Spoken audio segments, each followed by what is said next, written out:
Aujourd'hui, je vais parler my total daydream of how well Mr. Fluffy would actually get along in the greatest city in the world in my heart. Oh, my adopted hometown of New York City. Look at how cute he is. Hey, XenPuck here. Another day loitering and pandering for funsies only. So the place where I most identify with in the world is New York City. And I joke that's because where you spent your transition to puberty is where you're actually from. And for me, that's the Big Apple, right? I'm very protective of its reputation. So if you don't like New York City, please, just leave or die. I don't care about you, seriously. Only the small-minded can fail to see the glory that New York City represents. Diversity, ambition, and really the dreams of every kind of person on the planet. That is the spirit of New York City. Having said that, not everything's guns and roses, obviously, and for a cat, I'd have to judge things a little differently. So in today's special episode of Mr. Fluffy Please, let's explore how a resident fat cat would do. Okay, point number 1, noise level.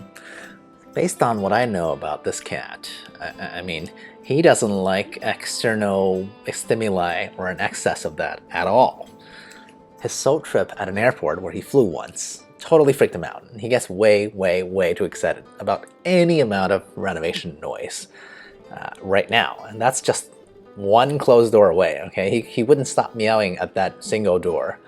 I mean, what he thinks he can accomplish by trying to get some human's attention, I have no idea. All I know is a little bit of noise makes him very excited, or tense, or curious, or all of the above. So generally speaking, I think he'd actually kind of, he might hate New York City because it's much more likely to be filled with a lot of noise, right? From the subway trains outside your windows, the sirens of car alarms, the constant footsteps outside someone's apartment doors. Oh yeah, not looking good so far. I mean, I could hope maybe he'll adjust to, oh, look at the chin scratches. Maybe he could adjust to noise over time, but I don't know. He's not a child anymore. He's already an adult. So I don't know how well he can adjust to noise after, if he didn't grow up with it, right? Number 2, potential prey. Now, on the reverse side of what I just said in point number 1, the density of the city actually brings with it an incredible amount of vermin. Everyone knows about, Subway Pizza Rat, right? Just go Google that. I mean, everyone knows that the rats in New York City can grow quite a bigger than normal. But our cat here, he is a heavyweight. He is a heavyweight. I mean, he's a ragdoll cat, so we can legitimately call him Big Bone.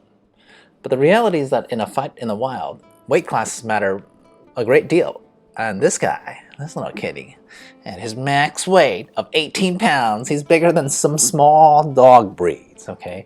And will certainly outweigh significantly any mutant rat, even. So personally, I think Mr. Fluffy would have a lot of fun chasing around the rats and squirrels that are inescapable in the largest city of the United States. But the real problem is, those preys are mostly outside. I mean, have you ever tried to walk a cat?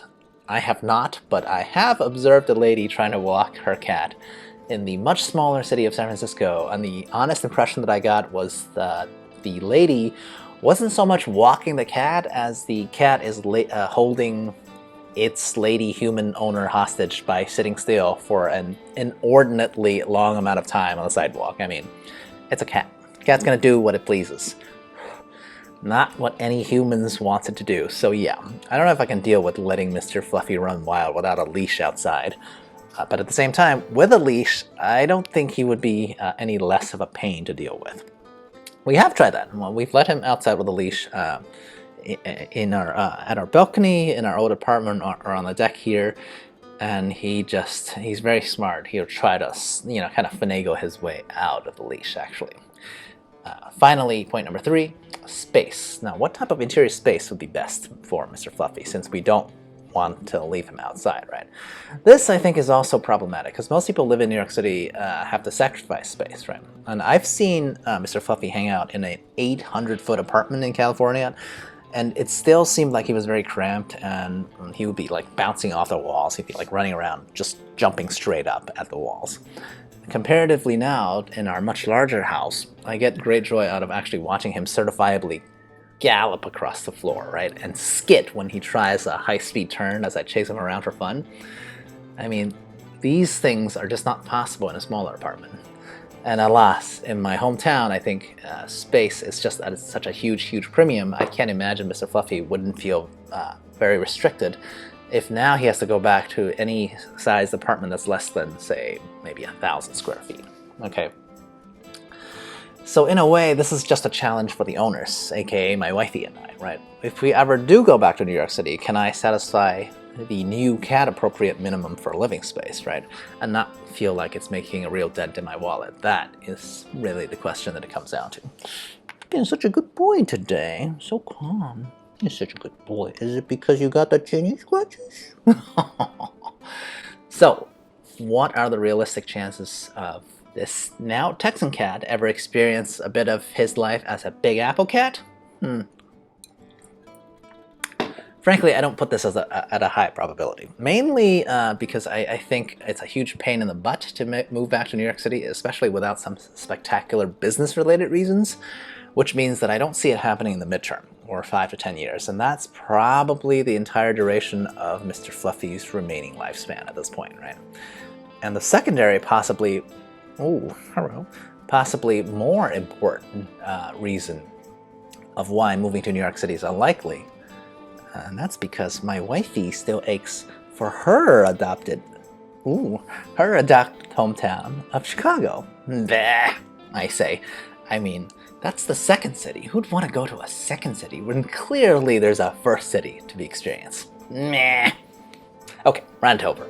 Mr. Fluffy, you don't really get a choice as to where you live, and I apologize for that, okay? But we'll always try to make sure that you're happy wherever you are, because you're so fluffy. Yes, you are.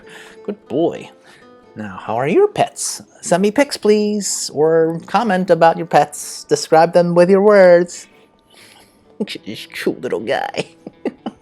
Anyway, comment, subscribe, and like, and all that social media jazz. Or whatever. Or not. I don't care. Cheers. I'll approach it.